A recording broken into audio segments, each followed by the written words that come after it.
الحمد لله الذي اختار الصحابة الكرام لنصرة دينه وشرفهم بمرافقة رسوله. وفي مقدمة الصحابة اختار المبشرين بالجنة، ومنهم شهيد يمشي على وجه الأرض، طلحة بن عبيد الله رضي الله عنه وأرضاه.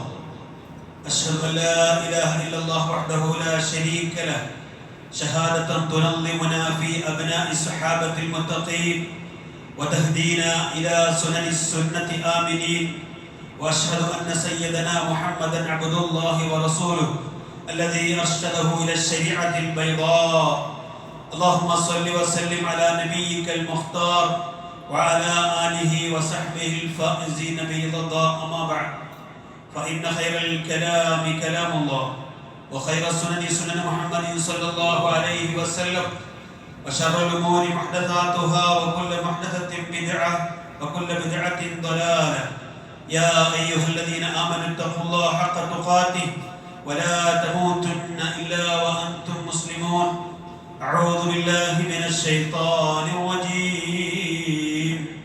من المؤمنين رجال صدقوا ما عاهدوا الله عليهم، فمنهم من قضى نحبه ومنهم من ينتظر وما بدلوا تبديلا. اتقوا الله عباد الله، أوصيكم وإياي أولا بتقوى الله. സ്നേഹമുള്ള വിശ്വാസികളെ, നമ്മെ സദാ നിരീക്ഷിച്ചു കൊണ്ടിരിക്കുന്ന റബ്ബുൽ ആലമീനായ അല്ലാഹുവെ ഭയപ്പെട്ട് അവന്റെ ഇഷ്ടങ്ങൾക്കും തീരുമാനങ്ങൾക്കും കീഴടങ്ങി മുത്തഖികളായി ജീവിച്ചു മരിക്കാൻ പരമാവധി ശ്രമിക്കണേ എന്ന് എന്നെയും നിങ്ങളെയും ഓർമ്മിപ്പിക്കുകയാണ്, വസിയത്ത് ചെയ്യുകയാണ്. അല്ലാഹു അതിന് തൗഫീഖ് നൽകുമാറാകട്ടെ. വിശ്വാസം കൊണ്ടും കർമ്മം കൊണ്ടും ഒരു പുരുഷായുസിന്റെ ഭൂരിഭാഗവും അള്ളാഹുവിന്റെ ദീൻ നിലനിർത്താൻ ഒരുപാട് കഷ്ടതകളും പീഡനങ്ങളും സഹിച്ച ത്യാഗി വര്യന്മാരായ ചരിത്ര പുരുഷന്മാരുടെ ജീവിത വികാസങ്ങളിലൂടെയാണ് നാം കടന്നുപോയിക്കൊണ്ടിരിക്കുന്നത്. സംഭവ ബഹുലമായ അവരുടെ ജീവിതം അതെന്നും വിശ്വാസികൾക്കൊന്നും മാതൃകയാണ്.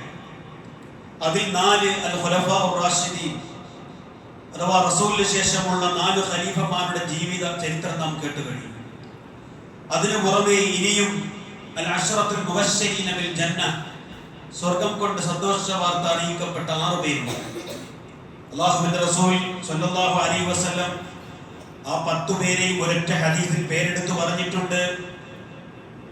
ആ 10 പേരിൽ ഒരാളായ അബ്ദുറഹ്മാൻ ഇബ്നു ഔഫ് റളിയല്ലാഹു അൻഹു റിപ്പോർട്ട് ചെയ്ത ഒരു ഹദീസിൽ അല്ലാഹുവിന്റെ റസൂൽ സ്വല്ലല്ലാഹു അലൈഹി വസല്ലം പറഞ്ഞു, അബൂബക്കറും ഫിൽ ജന്ന വഉമറും ഫിൽ ജന്ന വഉസ്മാനും ഫിൽ ജന്ന വഅലിയും ഫിൽ ജന്ന. 4 ഖലീഫമാരെ പേരെടുത്തു പറഞ്ഞിട്ട് ഇവരെല്ലാം സ്വർഗ്ഗത്തിലാണെന്ന് പറഞ്ഞിട്ട് റസൂൽ പറഞ്ഞു, വതൽഹത്തും ഫിൽ ജന്ന വസുബൈറു ഫിൽ ജന്ന വഅബ്ദുറഹ്മാൻ ഇബ്നു ഔഫ് ഫിൽ ജന്ന. തൽഹത്ത് ഇബ്നു ഉബൈദില്ല സ്വർഗ്ഗത്തിലാണ്, സുബൈറും സ്വർഗ്ഗത്തിലാണ്, അബ്ദുറഹ്മാൻ ഇബ്നു ഔഫും സ്വർഗ്ഗത്തിലാണ്, സഅദ് ഇബ്നു അബീ വഖാസും സ്വർഗ്ഗത്തിലാണ്, വസഈദും ഫിൽ ജന്ന വഅബൂ ഉബൈദത്ത് ബിൽ ജറാഹ് ഫിൽ ജന്ന. അവിടുന്ന് സുഖം കൊണ്ട് സന്തോഷ വാർത്ത അറിയിക്കപ്പെട്ട അല്ലെങ്കിൽ അറിയിച്ച മഹാന്മാരായ സ്വഹാബാക്കളുടെ പേരുകൾ. അബൂബക്കർ സിദ്ദീഖ് റളിയല്ലാഹു അൻഹുവിലൂടെ ഇസ്ലാമിലേക്ക് 8ാമനായി കടന്നു വന്ന 2ാം ഖലീഫ ഉമർ ഇബ്നുൽ ഖത്താബ് റളിയല്ലാഹു അൻഹുവിന്റെ കാലശേഷം അടുത്ത ഖലീഫയെ തിരഞ്ഞെടുക്കാൻ വേണ്ടി ഒരു ശൂറാ സമിതി, ഒരു കമ്മിറ്റി കൂടിയിട്ടുണ്ട്. അതിൽ 6 പേരാണ് ആ കമ്മിറ്റിയിലുള്ളത്. ആ 6 പേരിൽ ഒരാളായ ഭൂമിയിൽ കൂടി നടന്നു പോകുന്ന ഷഹീദ് എന്ന് അല്ലാഹുവിന്റെ റസൂൽ സ്വല്ലല്ലാഹു അലൈഹി വസല്ലം വിശേഷിപ്പിച്ച മഹാനായ സ്വഹാബി ത്വൽഹത്ത് ഇബ്നു ഉബൈദില്ലയുടെ ചരിത്ര തുടിപ്പുകളുടെ സ്പന്ദനം അറിയണമെന്ന് മുസ്ലിം ലോകം അവരെ ബഹുമാനത്തോടെ ഓർക്കുന്നത് എന്തുകൊണ്ടാണെന്ന് നമ്മൾ മനസ്സിലാക്കണം. ഹിജ്റയ്ക്ക് 28 വർഷം മുമ്പ് അഥവാ നബുവത്തിന് നമ്മുടെ റസൂലാകുന്നതിന് മുമ്പ്, നബിയാകുന്നതിന് മുമ്പ് 15 വർഷം അതിനു മുമ്പ് ഖുറൈശി ഗോത്രത്തിൽ ബനൂ തൈം വംശത്തിൽ ഉബൈദയുടെയും സഅബയുടെയും മകനായി അദ്ദേഹം ജനിക്കുകയാണ്. ഖുറൈശി പ്രമാണിമാരിൽ പ്രമുഖനായിരുന്ന ത്വൽഹ ചെറുപ്പത്തിൽ നല്ലൊരു കച്ചവടക്കാരനായിരുന്നു, അറിയപ്പെട്ട പണക്കാരനായിരുന്നു. അദ്ദേഹത്തിന്റെ ഇസ്ലാം സ്വീകരണവുമായി ബന്ധപ്പെട്ട് ചരിത്രത്തിൽ നമുക്കിങ്ങനെ വായിക്കാൻ കഴിയും. സിറിയയിൽ അദ്ദേഹം ഇടയ്ക്കിടെ ബുസ്ര എന്ന പട്ടണത്തിലേക്ക് കച്ചവടത്തിന് പോകാറുണ്ടായിരുന്നു. ഒരു ദിവസം അദ്ദേഹം കച്ചവടത്തിന് പോകുമ്പോൾ അവിടുത്തെ ജൂത പുരോഹിതൻ ജൂതന്മാരുടെ പള്ളിയിൽ വെച്ചൊരു പ്രസംഗം നടത്തി. ആ പ്രസംഗം അദ്ദേഹം അതിന് ചെവി കൊടുത്തു. ആ പ്രസംഗത്തിൽ അദ്ദേഹം പറഞ്ഞൊരു വല്ലാത്തൊരു വാക്ക് അദ്ദേഹത്തിനെ വല്ലാതെ ആകർഷിച്ചു. മക്കയിൽ മുഹമ്മദ് എന്നൊരു പ്രവാചകൻ വരാനുണ്ട്, അദ്ദേഹത്തെ പിന്തുടരുന്ന ആളുകൾ വിജയത്തിലേക്ക് എത്തുമെന്ന് പറഞ്ഞ ഒരു വാക്ക് അദ്ദേഹത്തെ വല്ലാതെ മനസ്സിൽ ആഴത്തിൽ സ്പർശിച്ചു. അദ്ദേഹം ആ പുരോഹിതനോട് ചെന്ന് ചോദിക്കുകയാണ്, മക്കയിൽ മുഹമ്മദ് വന്നോ? അദ്ദേഹം തീർച്ചയായും വന്നിട്ടുണ്ട്. ആ പറഞ്ഞത് സത്യമാണോ അല്ലയോ എന്ന് അറിയാൻ വേണ്ടി മഹാനായ ഉബൈദ റളിയല്ലാഹു അൻഹ അദ്ദേഹം വളരെ വേഗം മക്കയിലേക്ക് തിരിച്ചു പോവുകയാണ്. അന്വേഷിച്ചപ്പോൾ സത്യമാണ്, അല്ലാഹുവിന്റെ റസൂൽ സ്വല്ലല്ലാഹു അലൈഹി വസല്ലം അവിടെ നിയോഗിതനായിട്ടുണ്ട്. ചെറുപ്പത്തിലെ തന്നെ ഏറ്റവും നല്ല സുഹൃത്തായ അബൂബക്കർ സിദ്ദീഖ് റളിയല്ലാഹു അൻഹുവുമായിട്ട് റസൂലിനെ കണ്ട് ജൂത പുരോഹിതൻ പറഞ്ഞതിനെ പറ്റി റസൂൽ സ്വല്ലല്ലാഹു അലൈഹി വസല്ലമയോട് ചോദിച്ചപ്പോൾ റസൂൽ പുഞ്ചിരിച്ചു. താമസമിന് അദ്ദേഹം ഇസ്ലാം സ്വീകരിക്കാൻ. അതിന്റെ പേരിൽ പ്രിയപ്പെട്ടവരെ ഒരുപാട് പ്രയാസങ്ങളും അദ്ദേഹം നേരിട്ടിട്ടുണ്ട്. അദ്ദേഹത്തിന്റെ സഹോദരൻ ഉസ്മാൻ, ആ നല്ല രണ്ട് ചങ്ങാതികളെ സുഹൃത്തുക്കൾ അബൂബക്കർ സിദ്ദീഖ് റളിയല്ലാഹു അൻഹുവിനെയും ത്വൽഹത്ത് ഇബ്നു ഉബൈദില്ലയും ഒരേ തൂണിൽ കയറുകൊണ്ട് കെട്ടിയിടുകയാണ്. ചരിത്രത്തിൽ കാണാൻ കഴിയും. പിന്നെ അവർ രണ്ടുപേരെയും എല്ലാവരും വിളിച്ചത് തരീനാനി എന്ന് പറഞ്ഞാൽ ഇടപിരിയാത്ത രണ്ട് സുഹൃത്തുക്കൾ എന്നാണ് അവരെ പറ്റി. വളരെ സുന്ദരന സുമുഖനുമായിരുന്നു. സഹാബികൾ പറയാണ്, ത്വൽഹത്ത് ഇബ്നു ഉബൈദില്ല മദീനയിലേക്ക് കടന്നു വരുമ്പോ യുവാക്കളിൽ ഏറ്റവും സുന്ദരനായ ഒരു ചെറുപ്പക്കാരനായിരുന്നു. ഏറ്റവും നല്ല മിസ്രിലെ ഈജിപ്തിലെ പല മുന്തിയ വസ്ത്രങ്ങൾ ധരിച്ചുകൊണ്ടാണ് അദ്ദേഹം വന്നിരുന്നത് എന്നാണ്. അധികം പൊക്കമില്ലാത്ത, ചുവപ്പോട് വെളുപ്പ് കലർന്ന നിറമുള്ള, വളരെ വേഗത്തിൽ നടന്നാലും പാറിപ്പറക്കാത്ത മുടിയുള്ള, വിരിഞ്ഞ മാറും വിശാലമായ ചുമലുകളുമുള്ള, തടിച്ച കാൽപാദങ്ങളുമുള്ള ഒരാളായിരുന്നു മഹാനായ ത്വൽഹത്ത് ഇബ്നു ഉബൈദില്ല. അല്ലാഹുവിന്റെ റസൂൽ പ്രിയപ്പെട്ടവർ അദ്ദേഹത്തിന് നൽകിയ ഈ ഒരൊറ്റ പേര് മതി അദ്ദേഹത്തിന്റെ മഹത്വത്തിനും സ്ഥാനത്തിനും തെളിവായിട്ട്. അല്ലാഹുവിന്റെ റസൂൽ സ്വല്ലല്ലാഹു അലൈഹി വസല്ലം പറഞ്ഞു, മൻ സറഹു യൻദുറ ഇലാ ഷഹീദിൻ യംശി അലാ വജിൽ അർളി, ഭൂമിയിൽ കൂടി നടക്കുന്ന ഒരു ഷഹീദിനെ കാണാൻ ആർക്കെങ്കിലും സന്തോഷമുണ്ടോ എങ്കിൽ നിങ്ങൾ നോക്കൂ, ഫൽയൻദുർ ഇലാ ത്വൽഹത്ത് ഇബ്നു ഉബൈദില്ല, ത്വൽഹത്ത് ഇബ്നു ഉബൈദില്ലയ്ക്ക് നോക്കൂ. എന്റെ പ്രിയപ്പെട്ടവരെ ഒന്ന് ചിന്തിച്ചേ, അല്ലാഹുവിന്റെ മാർഗത്തിൽ യുദ്ധം ചെയ്ത് മരണപ്പെട്ടവർക്കാണല്ലോ ഷഹീദ് എന്ന് പറയും. അവരെ കാണാൻ കഴിയും? കാണാൻ കഴിയില്ല. പക്ഷെ ഇവിടെ റസൂൽ സല്ലല്ലാഹു അലൈഹി വസല്ലം ത്വൽഹത്ത് ഇബ്നു ഉബൈദില്ലയെ കുറിച്ച് ഷഹീദ് എന്നാണ് പറഞ്ഞത്. ഇത് പറയുമ്പോൾ അദ്ദേഹം ജീവിച്ചിരിപ്പുണ്ട്, അദ്ദേഹം മരിച്ചിട്ടില്ല, ജീവനുണ്ട്. പിന്നെ അല്ലാഹുവിന്റെ റസൂൽ സല്ലല്ലാഹു അലൈഹി വസല്ലം അങ്ങനെ പറഞ്ഞത് ഇസ്ലാമിന് വേണ്ടി അദ്ദേഹം ചെയ്ത സേവനങ്ങൾ, ത്യാഗങ്ങൾ പരിഗണിച്ചുകൊണ്ടാണ് റസൂൽ ജീവിച്ചിരിക്കെ ഇതാ നടന്നു പോകുന്ന ഒരു ഷഹീദിനെ നിങ്ങൾ കണ്ടോ എന്ന് അല്ലാഹുവിന്റെ റസൂൽ സല്ലല്ലാഹു അലൈഹി വസല്ലം പറഞ്ഞു. ആരെയും കൈയേറ്റ് സഹായിക്കും, ആര് കരഞ്ഞ് കഷ്ടപ്പാട് പറഞ്ഞു വന്നാലും അവരോട് വല്ലാതെ സഹതാപം തോന്നും. ഉള്ളത് കയ്യിലുള്ളത് എന്തായാലും കൊടുക്കും. അങ്ങനെയുള്ള ദാനം ചെയ്യാൻ അത്രയേറെ ഇഷ്ടപ്പെട്ടിരുന്ന ഒരാളായിരുന്നു അദ്ദേഹം. പ്രത്യേകിച്ച് ദീനുൽ ഇസ്ലാമിന്റെ നിലനിൽപ്പിനും വളർച്ചയ്ക്കും വേണ്ടി അദ്ദേഹത്തിന്റെ ധാരാളം സമ്പത്ത് ഉപകരിച്ചിട്ടുണ്ട്, പ്രയോജനപ്പെട്ടിട്ടുണ്ട്. ഒന്ന്, മുസ്ലിങ്ങൾക്ക് കുടിവെള്ളത്തിന് വേണ്ടി ഒരു കിണർ വാങ്ങിക്കൊടുത്തു അദ്ദേഹം. ഇസ്ലാമിന് വേണ്ടി നമ്മൾ എന്ത് ചെയ്തു നമ്മളൊക്കെ ചിന്തിക്കണം. സഹാബത്തിന്റെ ചരിത്രം പറയുമ്പോൾ കഥ കേട്ടു പോകാനല്ല, റബ്ബിന്റെ ദീനിന് വേണ്ടി അവന്റെ മാർഗത്തിൽ എന്തെങ്കിലും നമ്മോട് ചോദിക്കുമ്പോ നമ്മുടെ മനോഭാവം എന്താണ് നമ്മൾ ചിന്തിക്കേണ്ടതാണ്. വിശന്ന് വലഞ്ഞവർക്ക് തന്റെ ഒട്ടകങ്ങളെ അറുത്ത് ഭക്ഷണം നൽകിയ അദ്ദേഹം. അപ്പോൾ റസൂൽ സല്ലല്ലാഹു അലൈഹി വസല്ലം വിളിച്ച പേരാണ് യാ അബാ ത്വൽഹത്തുൽ ഫയ്യാം, ത്വൽഹത്തുൽ ഫയ്യാം. അങ്ങേറ്റ കയ്യയച്ച് ആരെയും സഹായിക്കുന്ന ആളായതുകൊണ്ട് അല്ലാഹുവിന്റെ റസൂൽ അദ്ദേഹത്തിന്റെ പേരാണ് ത്വൽഹത്തുൽ ഫയ്യാം. രണ്ടാമത്തേത് ഗസ്വത്തുൽ ഉസ്റ, തബൂക്ക് യുദ്ധത്തിന്റെ ഫണ്ടിലേക്ക് വലിയൊരു സാമ്പത്തികമായ ചെലവുണ്ട്. അന്ന് മുസ്ലിങ്ങൾക്ക് വളരെ പ്രയാസമുള്ള ഒരു സമയത്താണ്. ആ സമയത്ത് അദ്ദേഹം വലിയൊരു തുക സംഭാവന നൽകി. മൂന്നാമത്തേത് ബദർ യുദ്ധത്തിൽ ശത്രുക്കൾ പിടിച്ചു വെച്ചു ചില മുസ്ലിങ്ങളെ, തടവുകാരെ 10 പേരെ. ആ തടവുകാരെ മോചിപ്പിക്കണമെങ്കിൽ വലിയ പൈസ വേണ്ടി വരും. ആ 10 പേരെയും അദ്ദേഹം സ്വന്തം ധനം കൊടുത്ത് മോചിപ്പിക്കുകയാണ് അദ്ദേഹം ചെയ്തത്. നാലാമത്തെ അദ്ദേഹം ചെയ്തത് സ്വന്തം ഭൂമി അല്ലാഹുവിന്റെ മാർഗത്തിന് വേണ്ടി 7000 ദിർഹമിന് വിറ്റു. അന്നത്തെ 7000 ആണ്. എന്തെങ്കിലും പൈസയുണ്ടെങ്കിൽ അദ്ദേഹത്തിന് രാത്രി ഉറങ്ങാൻ കഴിയുമായിരുന്നില്ല. മക്കൾ പറയും, ഭാര്യമാര് പറയും, എന്തെങ്കിലും പൈസ മിച്ചം കയ്യിലുണ്ടെങ്കിൽ രാത്രി ഉറങ്ങാൻ അദ്ദേഹത്തിന് കഴിയുമായിരുന്നില്ല. നേരം വെളുത്താലുടൻ സ്വതക്ക ചെയ്യുമായിരുന്നു. എന്റെ പ്രിയപ്പെട്ടവരെ, നമ്മളത് ചിന്തിച്ചു നോക്കി. നമ്മളോ ആവശ്യത്തിന് ഇഷ്ടം പോലെ എടുത്ത് പെരുമാറാനും ചെലവഴിക്കാനും കാശ് കയ്യിലുണ്ടെങ്കിലും ഇനിയും ഇനിയും ഇനിയും പോരട്ടെ എന്ന് കരുതി അതിന്റെ പിന്നാലെ ഓടുകയില്ലേ? നമ്മളത് ചിന്തിച്ചു നോക്കും. വളരെ ഗൗരവമായി അഞ്ചാമത്തേതായിട്ട് 1,00,000 ദിർഹം അദ്ദേഹം അള്ളാഹുവിന്റെ മാർഗത്തിൽ സ്വതക്ക ചെയ്തിട്ടുണ്ട്. മാത്രമല്ല അള്ളാഹു റസൂൽ സല്ലല്ലാഹു അലൈഹി വസല്ലം മരണപ്പെട്ടതിന് ശേഷം ആയിഷ റളിയല്ലാഹു ജീവിച്ചിരിപ്പുണ്ടായിരുന്നു. ആ ആയിഷ റളിയല്ലാഹുവിന്റെ അടുക്കലേക്ക് എല്ലാ വർഷവും 10,000 ദിർഹം വീതം ആ മഹദി ആയിഷ റളിയല്ലാഹുവിന് അയച്ചു കൊടുക്കാറുണ്ടായിരുന്നു. അവർക്ക് വേണ്ടി മാത്രമല്ല, പാവങ്ങളെ സഹായിക്കാൻ വേണ്ടി അദ്ദേഹം അയച്ചു കൊടുക്കാറുണ്ടായിരുന്നു. ഇനിയോ തന്റെ കുടുംബം ബനൂ തൈമിൽ ആർക്കെങ്കിലും കടമുണ്ടെങ്കിൽ വളരെ ശ്രദ്ധിക്കണം പ്രിയപ്പെട്ടവന്റെ, പാവപ്പെട്ടവന്റെ കണ്ണീരും അവന്റെ കഷ്ടപ്പാടും നമ്മുടെ മനസ്സിനെ അലിയിക്കണം. മഹാനായ ഉബൈദത്ത് റളിയല്ലാഹു അൻഹു അതിനുള്ള മാതൃകയായിരുന്നു. തന്റെ കുടുംബത്തിൽ ആർക്കെങ്കിലും കടമുണ്ടെങ്കിൽ, അല്ല ആ ഗോത്രത്തിൽ ആർക്കെങ്കിലും കടമുണ്ടെങ്കിൽ അദ്ദേഹം ഏറ്റെടുത്തത് വീടും. ഉബൈദ് ബിൻ ഉമർ എന്ന പറയുന്ന സ്വഹാബിയുടെ 80,000 ദിർഹമും ബനൂ തൈമിലെ തന്നെ മറ്റൊരാളുടെ 30,000 ദിർഹമിന്റെ കടം അദ്ദേഹം കിട്ടിയിട്ടുണ്ട്. അതേ റസൂലിന്റെ മാതൃക അതേപടി പിൻപറ്റിയ സഹാബത്ത്. റസൂൽ പറഞ്ഞില്ലേ, അൻഫഉഹും ലിന്നാസ്, ജനങ്ങൾക്ക് ഏറ്റവും പ്രയോജനമുള്ളവർ അവരാണ് ജനങ്ങളിൽ ഏറ്റവും നല്ല ആളുകൾ. കർമ്മങ്ങളിൽ അല്ലാഹുവിന് ഏറ്റവും ഇഷ്ടമുള്ള അമല് സുറൂറുൻ തുദ്ഖിലു അലാ മുഅ്മിൻ, ഒരു മുഅ്മിനെ നിനക്ക് സന്തോഷിപ്പിക്കാൻ കഴിയുമോ? റസൂൽ ചോദിച്ച ചോദ്യമാണ്. ഒരാൾ സന്തോഷിപ്പിക്കാൻ നിനക്ക് കഴിയുമോ? തക്ഷിഫു അന്നു കർബൻ, അതിനെ സന്തോഷിപ്പിക്കുക, അവന്റെ ഒരു പ്രയാസം നീക്കി കൊടുക്കണം. അല്ലെങ്കിലോ തഖ്ലിയ അന്നു ദൈന, അവന് കടമുണ്ടെങ്കിൽ അത് വീട്ടി കൊടുക്കാൻ നിനക്ക് കഴിയുന്നുണ്ടോ? ഔതുദു അന്നു ജൂഅൻ, വിശപ്പുണ്ടോ, വിശപ്പിന് ഭക്ഷണം നൽകാൻ നിനക്ക് കഴിയുന്നുണ്ടോ? അവനാണ് ജനങ്ങളിൽ ഏറ്റവും നല്ലവൻ, ജനങ്ങൾക്ക് ഉപകരിക്കുന്നവൻ. ഇതൊക്കെ മനപ്പാഠം പഠിച്ച് ഡയലോഗ് അടിച്ച് നടന്ന ആളുകളല്ല സ്വഹാബത്ത്. ജീവിതത്തിൽ കാണിച്ചവരാണ്, പ്രവർത്തിച്ച് കാണിച്ചവരാണ്, അല്ലേ?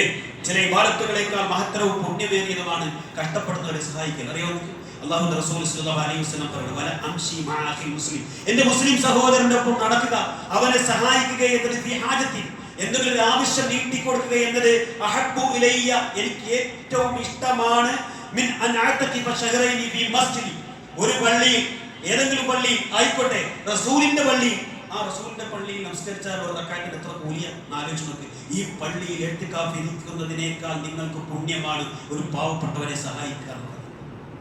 ചെറിയ കാര്യങ്ങൾ അത് സ്വഹാബത്ത് അവരുടെ ജീവിതത്തിന്റെ മുഖമുദ്രയായി കൊണ്ടുവന്നത്.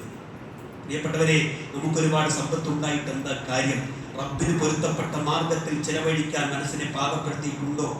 ഇപ്പോൾ അല്ലാഹുവിന്റെ മാർഗത്തിൽ ആരെങ്കിലും ചോദിക്കുമ്പോൾ കൊടുക്കാൻ നമ്മുടെ മനസ്സിന് ഇപ്പോൾ സങ്കോചമുണ്ടോ, പ്രയാസമുണ്ടോ, അതല്ല സന്തോഷമാണോ പ്രിയപ്പെട്ടവരെ ഉള്ളത്? നമ്മൾ ചിന്തിച്ചു നോക്കി.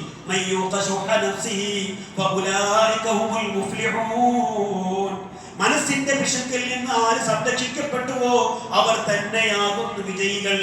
വിശുദ്ധ ഖുർആന്റെ വചനമാണ്.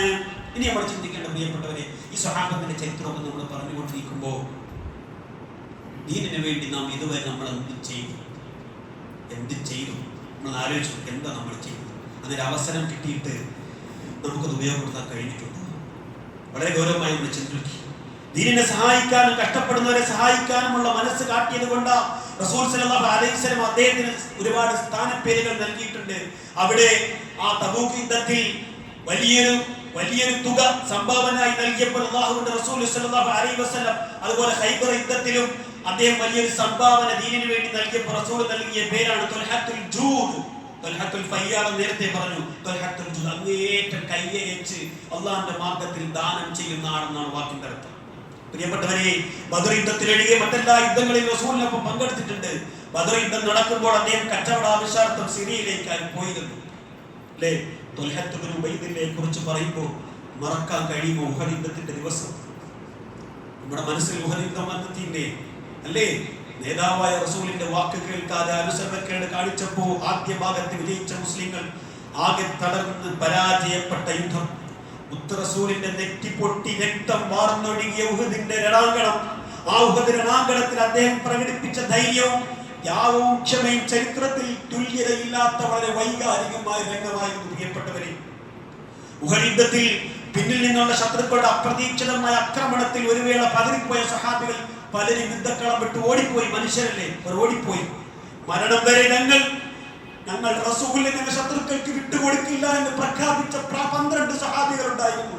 ആ 12 പേരിൽ ഒരാളായിരുന്നു തൽഹത്ത് ബിൻ ഉബൈദില്ലാഹ് റളിയല്ലാഹു അൻഹു. പ്രിയപ്പെട്ടവരെ, ചരിത്രം കേൾക്കണോ നിങ്ങൾക്ക്?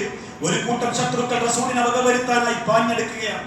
അല്ലാഹുവിന്റെ റസൂൽ ചോദിച്ചു, മല്ലിൽ ഖൗം, ഈ സമുദായത്തിന് നായകത്വം നൽകാൻ, നിയന്ത്രിക്കാൻ, അവർക്ക് കാവലായി നിൽക്കാൻ ആരുണ്ട്? ഉടനെ തൽഹ പറഞ്ഞു, ഞാനുണ്ട് റസൂലേ. റസൂൽ ശത്രുക്കൾക്ക് അദ്ദേഹത്തെ വിട്ടുകൊടുക്കാൻ റസൂൽ സമ്മതമുണ്ടായില്ല, അവിടെ നിന്ന് സമ്മതിച്ചിട്ടില്ല. അവിടെ നിന്ന് പറഞ്ഞു, കമാൻ ത്വൽഹത്തെ, നീ നിൽക്കുന്നിടത്ത് തന്നെ നീ നിൽക്കുക, അവിടെ തന്നെ നിൽക്കുക. നോക്ക്, അല്ലാഹുവിന്റെ റസൂൽ സല്ലല്ലാഹു അലൈഹി വസല്ലമയെ സംരക്ഷിക്കാൻ ചുറ്റും നിന്ന് പൊരുതിയ പല സഹാബികളും ഷഹീദായി. ഇനി ത്വൽഹയുടെ ചാൻസാണ്, നമ്മളൊന്ന് ചെയ്യും. നമ്മളാണ് ആ രംഗത്തിന്റെ, നമ്മളൊന്ന് ചെയ്യും. ത്വൽഹയുടെ ഊഴം വന്നെത്തി. ജാബിർ ബിൻ അബ്ദുല്ലാഹ് പറയാണ്, ഒറ്റയ്ക്ക് 11 പേർ നബിക്ക് ചുറ്റും നിന്നും പോരാടുന്നത് പോലെ അദ്ദേഹം പോരാടി. നബിയുടെ വലതും നബിയുടെ ഇടതും നബിയുടെ മുന്നിലും പിന്നിലും ഒക്കെ ഓടി പറന്ന് നടന്ന് അല്ലാഹുവിന്റെ റസൂലിനെ സംരക്ഷിച്ചു പിടിക്കുകയാണ്. അത് കണ്ടപ്പോ അതിന്റെ ഇടയ്ക്ക് വെട്ടുകൾ പലതുമേറ്റു, അദ്ദേഹത്തിന്റെ വിരലുകൾ പലതും മറ്റുപോയി. അത് കണ്ടപ്പോൾ റസൂൽ പറഞ്ഞൊരു വാക്കുണ്ട്, പ്രിയപ്പെട്ടവരെ, ഞാൻ എങ്ങാനും ബിസ്മില്ലാ എന്ന് പറഞ്ഞിരുന്നുവെങ്കിൽ ജനങ്ങൾ നോക്കി നിൽക്കെ, എല്ലാവരും നോക്കി നിൽക്കെ ഈ ഉബൈദയെ അല്ലാഹ് നേരെ ആകാശത്തേക്ക് ഉയർത്തുമായിരുന്നു എന്ന് അല്ലാഹുവിന്റെ റസൂൽ സ്വല്ലല്ലാഹു അലൈഹി വസല്ലം. മാലിക് ഇബ്നു സുഹൈർ എന്നൊരാൾ റസൂൽ സ്വല്ലല്ലാഹു അലൈഹി വസല്ലമയുടെ നേർക്ക് അമ്പെയ്തപ്പോൾ ത്വൽഹ തന്റെ കൈ കൊണ്ട് തടഞ്ഞു. കൈയിലേക്ക് തുളഞ്ഞു കയറിയ അമ്പ് അതിൽ നിന്നും ചോര കുടുകൂടെ ചാലിട്ടൊഴുകിയപ്പോ കൈ തളർന്നു പോവുകയാണ്. എന്നിട്ടും ഒരു പരീക്ഷ പോലെ റസൂലിന് ചുറ്റും നിന്ന് അദ്ദേഹം പൊരുതിക്കൊണ്ടിരുന്നു. അതിനിടയിൽ ഒറ്റരാൾ നെഞ്ചിലും മുതുകിലുമായി 2 വെട്ട് വെട്ടി. ചാലിട്ടൊഴുകിയ ചുടുചോര ഉഹദിന്റെ മണലിത്തരികളെ ചെഞ്ചായമണിയിച്ചു. ഖത്താബ് പറയും, പിന്നീട് മുസ്ലിമായി, എന്നെ ശത്രുവായിരുന്നു, ഞാനും അന്ന് വെട്ടിയ കൂട്ടത്തിൽ ഞാനും ഉണ്ടായിരുന്നു. പിൽക്കാലത്ത് സങ്കടത്തോടെ അദ്ദേഹം പറയുന്ന വാക്കുകൾ ചരിത്രകാരന്മാർ പറഞ്ഞു തരികയാണ്. ഉഹദിൽ റസൂലിന്റെ മൂക്ക് പൊട്ടി ചോരയരിച്ചു. മുൻപല്ലുകൾ 1-2 കൊഴിഞ്ഞുപോയി, പൊട്ടിപ്പോയി. റസൂൽ തളർന്ന് അടുത്തു കണ്ട ഒരു പാറയിൽ ചാരി നിൽക്കാൻ വേണ്ടി കഴിയുന്നില്ല, അവിടെ തളർന്നു പോയി റസൂല്. ഇങ്ങനെ ചാരി നിൽക്കുമ്പോ എങ്ങനെയെങ്കിലും തൽഹ ഓടിച്ചെന്ന് റസൂലിനെ താങ്ങി പിടിച്ചു നിർത്തി.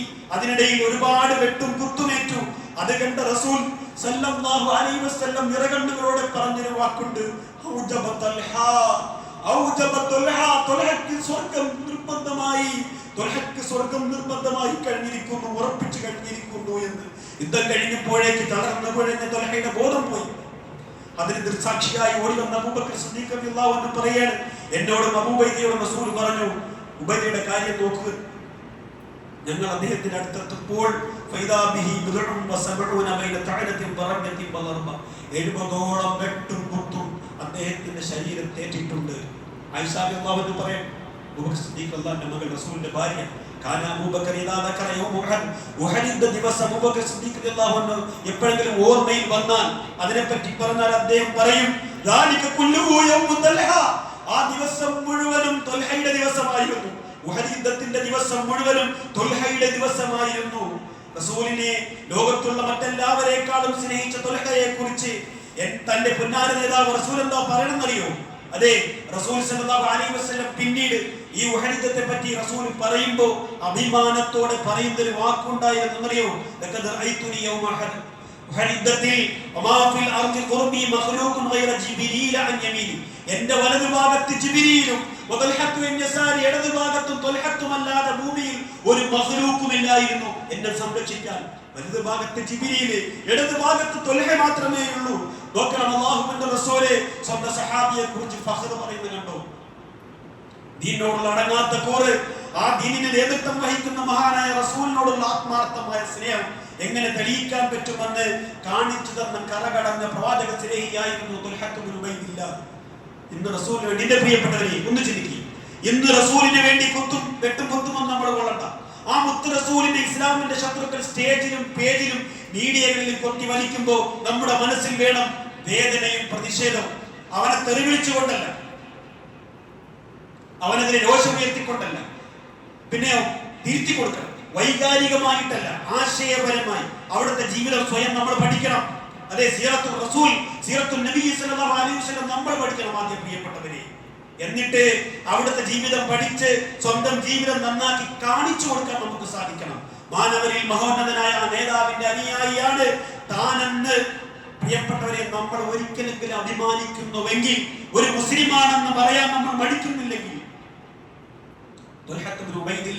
എന്ന റിയൽ ഹീറോ, വിശ്വാസികളുടെ നേതാവായത് അങ്ങനെയാണ് പ്രിയപ്പെട്ടവരെ.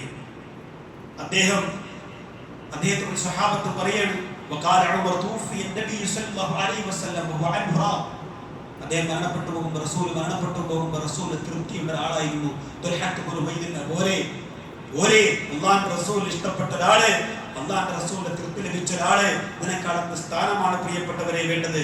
അദ്ദേഹം 4 വിവാഹം കഴിച്ചിട്ടുണ്ട്. ആ വിവാഹത്തിന്റെ പ്രത്യേകത എന്ന് പറയുമ്പോൾ 4 ഭാര്യമാരും അള്ളാഹുവിന്റെ റസൂൽ സല്ലല്ലാഹു അലൈഹി വസല്ലമയുടെ ഭാര്യമാരുടെ സഹോദരിമാരായിരുന്നു. അല്ലേ? അവിടെ കാണാൻ കഴിയും.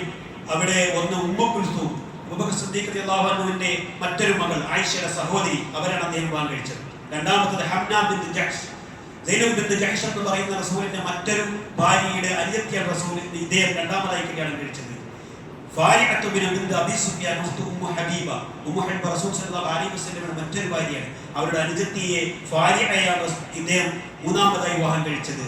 നാലാമതായി റുഖിയ ബിൻത് അബീ ഉമൈമ, ഉമ്മു സലമ എന്ന് പറയുന്ന റസൂൽ സല്ലല്ലാഹു അലൈഹി വസല്ലമയുടെ ഭാര്യയുടെ അനുജത്തിയായ ബിൻത് റുഖിയ, അവരെയാണ് ഇദ്ദേഹം നാലാമതായി വിവാഹം കഴിച്ചത്. 4 വിവാഹങ്ങളിൽ നിന്നായി അദ്ദേഹത്തിന് 14 മക്കളുണ്ട്.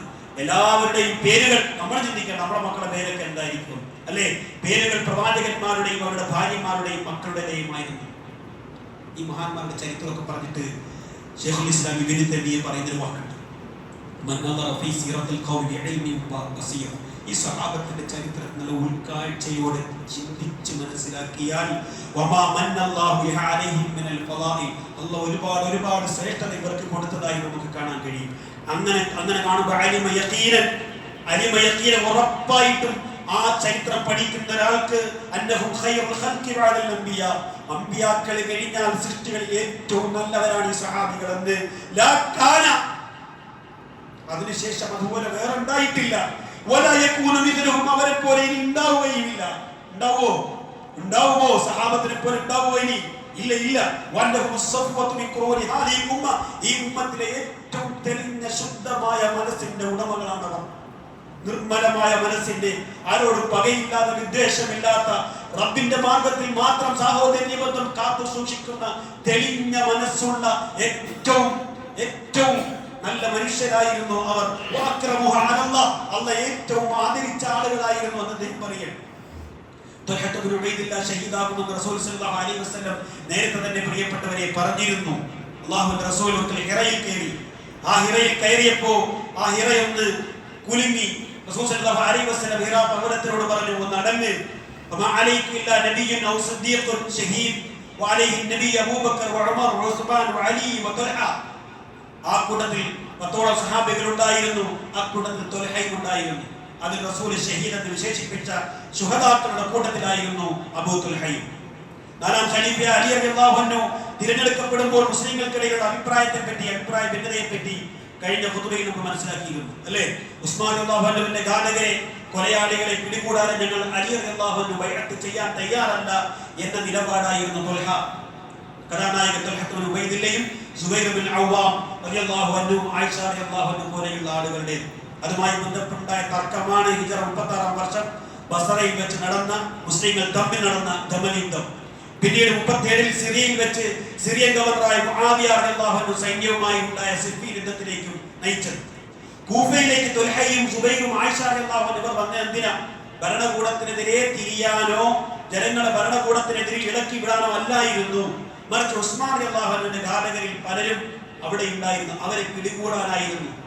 ജമൽ യുദ്ധം നടക്കുമ്പോൾ അദ്ദേഹം ത്വൽഹ ഇബ്നു ഉബൈദില്ല അതിൽ ഇടപെട്ട് യുദ്ധം നിർത്താനാണ് ആവശ്യപ്പെട്ടത്. അയ്യുഹന്നാസ്, ജനങ്ങളെ തമ്മിലടിക്കല്ല, വിശ്വാസികൾ തമ്മിൽ, സഹാബികൾ തമ്മിൽ പോരാടിയപ്പോൾ അദ്ദേഹം പറഞ്ഞതാണ്. ആരും അത് വകവച്ചില്ല. അദ്ദേഹം വല്ലാതെ പ്രയാസപ്പെട്ടപ്പോ അതിനിടയ്ക്ക് ഒരു അമ്പ് അദ്ദേഹത്തിന്റെ തുടയിൽ, മുട്ടിന്റെ കാൽഭാഗത്ത് തുളഞ്ഞു കയറുകയാണ്. ഇബ്നു കസീർ റഹ്മത്തുള്ളാഹി പറയുന്നത്, ആ അമ്പ് ഇതവൻ മർവാൻ ഇബ്നുൽ ഹക്കം എന്ന് പറയുന്ന ഒരാളാണ്. ആ അമ്പ് അദ്ദേഹത്തിന്റെ കാലിൽ തുളച്ചു കയറി, കാലിന്റെ ഞരമ്പ് മുറിഞ്ഞു പോയി. അങ്ങനെ ചോര വാർന്നൊഴിക്കാൻ അദ്ദേഹം മരിക്കുമ്പോൾ അദ്ദേഹത്തിന്റെ വാക്കുകളിൽ ഉണ്ടായിരുന്ന ഖുർആന്റെ ആയത്ത് വെക്കാൻ അംറുല്ലാഹി ഖദറൻ മഖ്ദൂറ, ആ ആയത്ത് സൂറത്ത് അഹ്സാബിലെ 33-ാമത്തെ ആയത്ത് ഉരുവിട്ടുകൊണ്ടാണ് അദ്ദേഹത്തിന്റെ മരണം.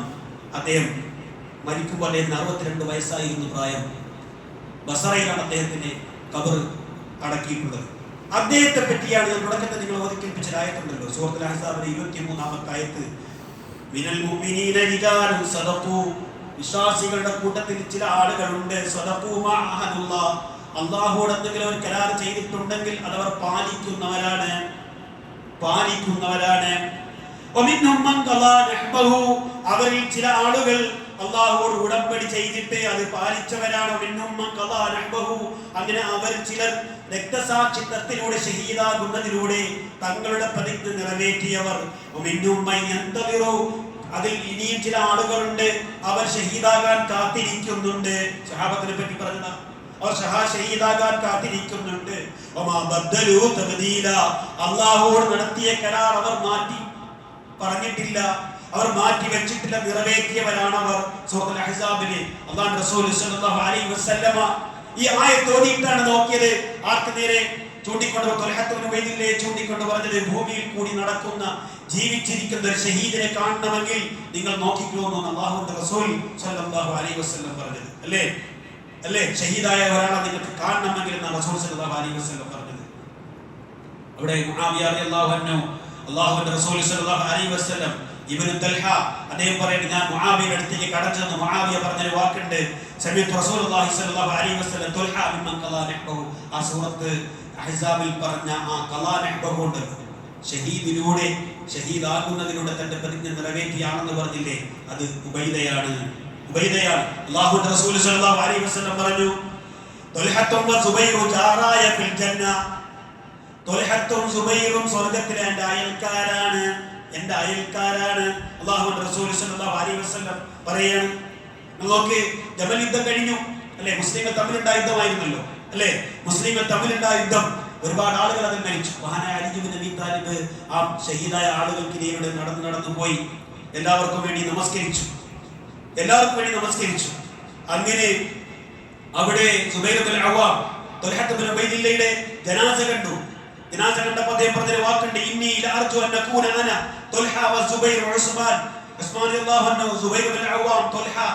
അല്ലാഹു പറഞ്ഞില്ല, വനസഅനാ മാ ഫീ സുദൂരിഹിം മിൻ ഗില്ലിൻ ഇഖ്വാന അലാ സുദൂരി മുതഖാബിലിൻ, സ്വർഗ്ഗത്തിൽ പരസ്പരം മനസ്സിൽ വിദ്വേഷവും പകയും ഇല്ലാതെ ചാരുമഞ്ചങ്ങൾ ചാരിയിരിക്കുന്ന ആളുകളെ പറ്റി പറഞ്ഞില്ലേ, ആ കൂട്ടത്തിൽ അല്ലാഹു പറഞ്ഞത് തുൽഹത്തിനെ പറ്റിയാണ്, സുബൈറിനെ പറ്റിയാണ്, ഉസ്മാൻ ഇബ്നു അഫ്ഫാനെ പറ്റിയാണ്. ഞാനും അതായിരുന്നെങ്കിൽ നമ്മൾ ചിന്തിച്ചു നോക്കി നിങ്ങൾ. എന്നിട്ട് എന്താ ചെയ്തു? അദ്ദേഹം ആ ഖബറിന് നേരെ നോക്കിക്കൊണ്ട് വളരെ വികാരത്തോടെ പറഞ്ഞൊരു വാക്കുണ്ട്, അല്ലാഹുവിന്റെ റസൂൽ പറയുന്നത് ഈ ചെവി രണ്ട് കണ്ടു ഞാൻ കേട്ടിട്ടുണ്ട്, തുൽഹത്തും സുബൈറും എൻ്റെ അയൽക്കാരാണ് സ്വർഗ്ഗത്തിൽ. അല്ലാഹുവിന്റെ റസൂൽ സ്വല്ലല്ലാഹു അലൈഹി വസല്ലം. നോക്ക്, ഇതിൽ നമ്മൾ മനസ്സിലാക്കേണ്ടത് പ്രിയപ്പെട്ടവരെ, രണ്ട് ചേരിയിലുണ്ടായിരുന്നവരാണല്ലോ തുൽഹത്തും അലി റളിയല്ലാഹു അൻഹു അല്ലേ. ആ സ്വഹാബികൾ തമ്മിൽ അവർക്ക് വൈരമോ ദേഷ്യമോ മനസ്സിൽ ഉണ്ടായിരുന്നില്ല. ഒന്ന് ആലോചിച്ച് നോക്കാം. ഉണ്ടെങ്കിൽ എങ്ങനെ പറയൂ? നമ്മൾ പറയോ? സ്വഹാബ അവർക്കിടയിലുള്ള പ്രശ്നങ്ങൾ എന്താ? വ്യക്തിപരമല്ല, രാഷ്ട്രീയപരമായിരുന്നു. അതുകൊണ്ടാണ് പറഞ്ഞത് ആ സ്വഹാബത്തിനെ പറ്റി നമുക്കൊന്നും പറയാൻ പറ്റില്ല. അവർക്കിടയിൽ യുദ്ധം നടന്നു, പലരും കൊല്ലപ്പെട്ടു. അതിന്റെ പേരിൽ ആരെയും ആക്ഷേപിക്കാനോ ആരെയും ഒന്നും ഒരു കുറ്റവും പറയാൻ പാടില്ല. ഇസ്ലാമിന് പുറത്തു പോകുമ്പോൾ അള്ളാഹുക്ക് പുറത്തു കൊടുത്തതാണ് സ്വഹാബികൾ. മനസ്സിലായോ?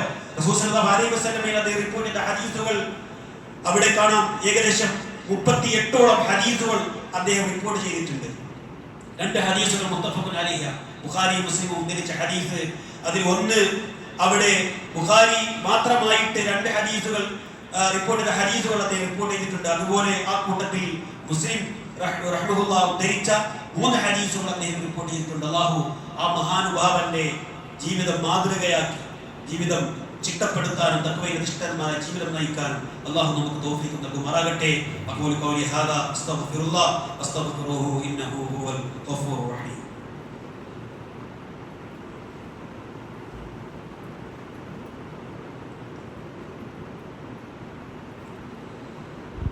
അൽഹംദുലില്ലാഹ് അൽഹംദുലില്ലാഹി റബ്ബിൽ ആലമീൻ വസ്സലാത്തു വസ്സലാമു അലാ അഷ്റഫിൽ മുർസലീൻ വഅലാ ആലിഹി വസഹ്ബിഹി അജ്മഈൻ. ഇന്നൊരു വെള്ളിയാഴ്ച ദിനമാണ്. മറ്റു ദിവസങ്ങളെ അപേക്ഷിച്ച് വെള്ളിയാഴ്ച ദിനത്തിന് ഒരുപാട് പ്രത്യേകതകൾ അല്ലാഹുവിന്റെ റസൂൽ സ്വല്ലല്ലാഹു അലൈഹി വസല്ലം പറഞ്ഞു. ഖൈറുൽ യൗമി തലഅത് അലൈഹി ശംസു യൗമുൽ ജുമുഅ. സൂര്യൻ ഉദിച്ച ദിവസത്തിൽ, എല്ലാ ദിവസവും സൂര്യൻ ഉദിക്കാറ്, ആ ദിവസങ്ങളിൽ ഏറ്റവും ശ്രേഷ്ഠതയുള്ള ദിവസമാണ് യൗമുൽ ജുമുഅ. ഫീ ഖുലിഖ ആദം. ആ വെള്ളിയാഴ്ച ദിവസമാണ് ആദം നബി അലൈഹിസ്സലാം സൃഷ്ടിക്കപ്പെട്ടത്. വഫീഹി ഉദ്ഖിലൽ ജന്ന. അതേ ദിവസമാണ് അദ്ദേഹം സ്വർഗ്ഗത്തിൽ പ്രവേശിപ്പിക്കപ്പെട്ടത്. വഫീഹി, അതേ ദിവസം തന്നെയാണ് ഉഖ്രിജ മിന്ന, സ്വർഗ്ഗത്തിൽ നിന്ന് അദ്ദേഹം പുറത്താക്കപ്പെട്ടതും. വലാ തഖൂമു സഅതു ഇല്ലാ ഫീ യൗമിൽ ജുമുഅ. അന്ത്യനാൾ സംഭവിക്കുന്നതും വെള്ളിയാഴ്ചയാണ് അല്ലാഹുവിന്റെ റസൂൽ സ്വല്ലല്ലാഹു അലൈഹി വസല്ലം പറഞ്ഞിട്ടുണ്ട്. വിശ്വാസികളെല്ലാം ആരാധന അർപ്പിക്കാൻ വേണ്ടി, അല്ലാഹുവിനെ ഇബാദത്ത് ചെയ്യാൻ വേണ്ടി സമ്മേളിക്കുന്ന ഒരു ദിവസമാണ് ഈ ഒരു ദിവസം, അല്ലേ? അതിന് പ്രത്യേകമായ കുളി സുന്നത്തുണ്ട്. അല്ലാഹുവിന്റെ റസൂൽ സ്വല്ലല്ലാഹു അലൈഹി വസല്ലം പറഞ്ഞു അതിനെ കുളിക്കണം. എവിടെ റസൂൽ എങ്ങനെ ജനാബത്തിന്റെ കുളി കുളിക്കുന്നത് പോലെ കുളിച്ചിരുന്നു എന്നാണ്. എന്നിട്ട് ബന്ധനത്തിൽ ആദ്യം പള്ളിയിൽ വന്നവൻ അവനൊരു ഒട്ടകത്തിൽ അർത്ഥത്തിന്റെ കൂലിയുണ്ട്. രണ്ടാമത് വന്നവൻ ഒരു പശുവിനെ, അല്ലെ, ഒരു ബക്കറയെ ബലിയർപ്പിച്ചതിന്റെ പ്രതിഫലമുണ്ട്. മൂന്നാമതായി വരുന്ന കൊമ്പുള്ള ഒരു ആടിനെ ബലി കൊടുത്തതുപോലെ കൂലിയുണ്ട്. പിന്നീട് വരുന്നവൻ ഒരു കോഴിയെ ബലി കൊടുത്തതിന്റെ കൂലിയുണ്ട്. ഇനി അഞ്ചാമതായി കടന്നു വരുന്നവൻ ഒരു മുട്ട കൊടുത്തതിന്റെ കൂലിയാണ്, അല്ലേ? നമ്മുടെ അവസ്ഥ ആലോചിച്ച് നോക്കി. എപ്പോഴും ഇതിനെപ്പറ്റി ഉത്ബോധരായിട്ടും പലപ്പോഴും നമ്മുടെ ജുമഴയ്ക്കുള്ള വരവെങ്ങനെ കോഴിയുടെ മുട്ട പോയിട്ട് കോഴിയുടെ തൂവലിന്റെ കൂലി കിട്ടും. ഗൗരവമായി ചിന്തിക്കേണ്ടത്, അല്ലേ? അല്ലാഹുവിന്റെ റസൂൽ സ്വല്ലല്ലാഹു അലൈഹി വസല്ലം പറഞ്ഞു, പ്രത്യേകമായി അല്ലാഹുവിന്റെ റസൂൽ നേരത്തെ അതിന്റെ പ്രതിഫലത്തെ പറ്റിയൊക്കെ പറഞ്ഞിട്ട് റസൂൽ സ്വല്ലല്ലാഹു അലൈഹി വസല്ലം പ്രത്യേകം വിലക്കിയ ഒരു കാര്യമാണ് ജുമഅയ്ക്കിടയിലെ സംസാരം, ആക്ഷൻ. ഒക്കെ ശ്രദ്ധിക്കേണ്ട ഒരു വിഷയം. നമ്മൾ കാര്യം റസൂൽ സ്വല്ലല്ലാഹു അലൈഹി വസല്ലം പറഞ്ഞു, ഇദാ ഖുൽത ലി സാഹിബിക യൗമൽ ജുമുഅ, ജുമുഅ ദിവസം നീ നിന്റെ അടുത്തിരിക്കുന്ന ആളോട്, അല്ലേ, ഇമാം സംസാരിച്ചു കൊണ്ടിരിക്കെ നീ ഒന്നും മിണ്ടരുത് എന്ന് പറഞ്ഞാൽ നിന്റെ ജുമുഅ പോയി എന്ന് ആര് പറഞ്ഞിട്ടുണ്ട്? അല്ലാഹുവിന്റെ റസൂൽ സ്വല്ലല്ലാഹു അലൈഹി വസല്ലം. സംസാരിക്കണമെന്നില്ല. ആ കണ്ടുകൊണ്ടുള്ള ആക്ഷനായാലും കൈകൊണ്ടുള്ള ആക്ഷനായാലും ചിരിയായാലും അതിൽപ്പെടും. ജുമുഅ മൊത്തം ബാത്തിലാകുമെന്ന് അല്ലാഹുവിന്റെ റസൂൽ സ്വല്ലല്ലാഹു അലൈഹി വസല്ലം പറഞ്ഞു. അത് വളരെ ഗൗരവമായി നമ്മൾ ആലോചിക്കേണ്ടതാണ്. പല ആൾക്ക് അറിയില്ല. അങ്ങോട്ടും കൊണ്ട് കണ്ണും കണ്ടൊക്കെ കാണിക്കും, കൈ കൊണ്ട് കാണിക്കുന്ന ആളുകളുണ്ട്. അത് അബദ്ധമാണ്. ജുമയുടെ കൂലി നഷ്ടപ്പെടുമെന്ന കാര്യം അല്ലാഹുവിന്റെ റസൂൽ സ്വല്ലല്ലാഹു അലൈഹി വസല്ലം പറഞ്ഞു. പിന്നെ റസൂൽ പറഞ്ഞെന്താ? വെള്ളിയാഴ്ച ദിവസം ഈ ഹദീസ് ഒന്ന് ശ്രദ്ധിച്ച് കേൾക്കണേ. എല്ലാവരും വളരെ ഗൗരവമായിട്ട് കേൾക്കണം. ഇത് പഠിക്കേണ്ട കാര്യമാണ്. അതാബ് ജുമയുടെ മര്യാദകൾ, ജുമയ്ക്ക് വരുമ്പോൾ നമ്മൾ പാലിക്കേണ്ട മര്യാദകൾ അല്ലാഹുവിന്റെ റസൂൽ സ്വല്ലല്ലാഹു അലൈഹി വസല്ലം പറഞ്ഞു. വെള്ളിയാഴ്ചയായി കഴിഞ്ഞാൽ പിന്നെ മലക്കുകൾ അവിടെ നിൽക്കും. എവിടെ? അലാ ബാബിൽ മസ്ജിദ്, പള്ളിയുടെ കവാടത്തിൽ. ആദ്യം വരുന്നവർ അവരുടെ കയ്യിൽ ഒരു രജിസ്റ്റർ ബുക്ക് ഉണ്ടാവും. അത് രേഖപ്പെടുത്തി വെക്കും ആദ്യം വരുന്നവർ, അല്ലോ. എന്നിട്ട് റസൂൽ സ്വല്ലല്ലാഹു അലൈഹി വസല്ലം പറയാണ്, എന്നിട്ടോ അങ്ങനെ ഓരോരുത്തരെയും റസൂല് ഇങ്ങനെ റസൂൽ പറയാണ്, ഈ മലക്കൾ എഴുതി വെക്കും. അങ്ങനെ ഇമാം മിമ്പറിൽ കയറി കഴിഞ്ഞാൽ ഈ മലക്കുകൾ അവിടെ രജിസ്റ്റർ ബുക്ക് മടക്കി വെക്കും. ശ്രദ്ധിക്കുക എന്നാ പറഞ്ഞു, സംസാരിക്കുന്നതെന്ന് പറഞ്ഞു. അവിടെ ശ്രദ്ധിക്കേണ്ട കാര്യമുണ്ട്. അവിടെ ഈ സമയം കഴിഞ്ഞ് ഇമാം മിമ്പറിൽ കയറി കഴിഞ്ഞ് വരുന്ന ആളുകൾ നോക്കി, മലക്കളുടെ ലിസ്റ്റിൽ നമ്മുടെ പേരുണ്ടാവും. മലക്കൾ നമ്മുടെ പേര് എഴുതി വെക്കുമെന്നല്ലേ പറഞ്ഞത്? ഇമാം മിമ്പറിൽ കയറി കഴിഞ്ഞ് വരുന്നവന്റെ, ഞാൻ ചോദിക്കട്ടെ, തിരക്കുണ്ട്, വെള്ളിയാഴ്ച ദിവസം നിങ്ങൾ ആ തിരക്ക് മാറ്റിച്ചു വരണമെന്നല്ലേ പറഞ്ഞത്? അന്നത്തെ ദിവസം തിരക്ക് മാറ്റി വെക്കണം. ആഴ്ചയിൽ 6 ദിവസം ഓടല്ലേ, കുടുംബത്തെ പോറ്റാൻ വേണ്ടി ഓടണ്ടെന്നോ അധ്വാനിക്കണ്ടെന്നോ ആരും ഇവിടെ പറഞ്ഞിട്ടില്ല. പിന്നെ ആ ഒരു ദിവസം നിങ്ങൾ മാറ്റി വെക്കണം. ആ തിരക്കെല്ലാം മാറ്റണം. അതുകൊണ്ടാണ് പറഞ്ഞില്ല, വളരെ വേഗത്തിൽ വരണം. ഇത് ആ സമയത്ത് ഷോപ്പ് കൂട്ടി പിന്നെ കുളിച്ചൊരുങ്ങി പുയാപ്പുഴ പള്ളിപോലെ പള്ളിയിലേക്ക് ഇവിടെ എത്തുമ്പോഴത്തേക്ക് ഇവിടെ നമസ്കാരം കഴിയും. അതല്ല പറഞ്ഞു പറഞ്ഞ അതാണ്. വളരെ വേഗത്തിൽ നിങ്ങൾ എത്തണമെന്ന് അല്ലാഹുവിന്റെ റസൂൽ സ്വല്ലല്ലാഹു അലൈഹി വസല്ലം പറഞ്ഞ അതുകൊണ്ടാണ്. അതുകൊണ്ട് ആ കാര്യത്തിൽ വളരെ കൃത്യമായി നമ്മൾ ശ്രദ്ധിക്കണം. അത്രയും കൂലി അല്ലാഹുവിന്റെ റസൂൽ സ്വല്ലല്ലാഹു അലൈഹി വസല്ലം പറഞ്ഞിട്ടുണ്ട്. അതിൽ കൂടുതൽ റസൂൽ പറഞ്ഞ ഒരു സമയമുണ്ട്. ഈ ഒരു സമയം ഫീഹി സഅത്തുൻ ലാ യുവാഫിഖുഹാ അബ്ദുൻ മുസ്ലിമുൻ. അതിലൊരു സമയമുണ്ട്, ജുമുഅ ദിവസത്തെ സമയം. അതിന് റബ്ബിനോട് നമ്മൾ തേടുമ്പോൾ നമസ്കരിച്ചുകൊണ്ട് റബ്ബിനോട് അവൻ ചോദിച്ചാൽ അള്ളാഹു കൊടുക്കുക തന്നെ ചെയ്യും. അപ്പോൾ ആ സമയവും നമ്മൾ ഓർമ്മ വേണം. ഈ വെള്ളിയാഴ്ച ദിവസത്തിന്റെ ഒരു പ്രത്യേകതയായിട്ടൊരു സമയം അള്ളാഹ് നിശ്ചയിച്ചിട്ടുണ്ട്. ആ സമയവും നമ്മൾ അള്ളാഹുവോട് ദുആ ചെയ്യുന്നത് ചേർത്ത് യോജിച്ചു വന്നാൽ അള്ളാഹ് സ്വീകരിക്കുകയാണെങ്കിൽ ആ ദുആ അല്ലേ നമുക്ക് എത്രമാത്രം ഉപകാരം ചെയ്യുമെന്ന കാര്യം.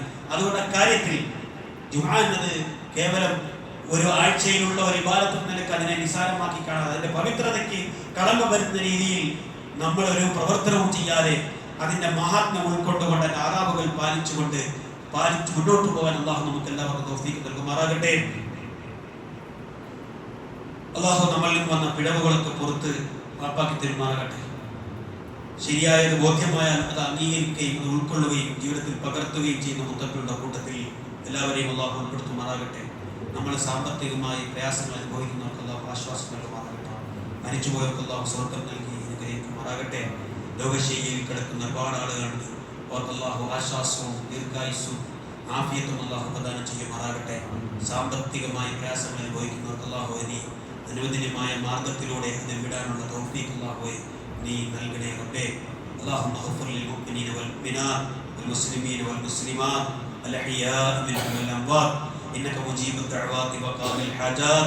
اللهم أجرنا من النار اللهم أجرنا من النار اللهم أجرنا من النار وادخلنا الجنة مع الأبرار. ربنا اصرف عنا عذاب جهنم إن عذابها كان غراما إنها ساءت مستقرا ومقاما. ربنا تقبل منا إنك أنت السميع العليم وتب علينا إنك أنت التواب الرحيم. اللهم أعز الإسلام والمسلمين اللهم أعز الإسلام والمسلمين اللهم أعز الإسلام والمسلمين وأذل الشرك والمشركين. ربنا تقبل منا إنك أنت السميع العليم وتب علينا إنك أنت التواب الرحيم. ربنا آتنا في الدنيا حسنة وفي الآخرة حسنة وقنا عذاب النار برحمتك يا أرحم الراحمين.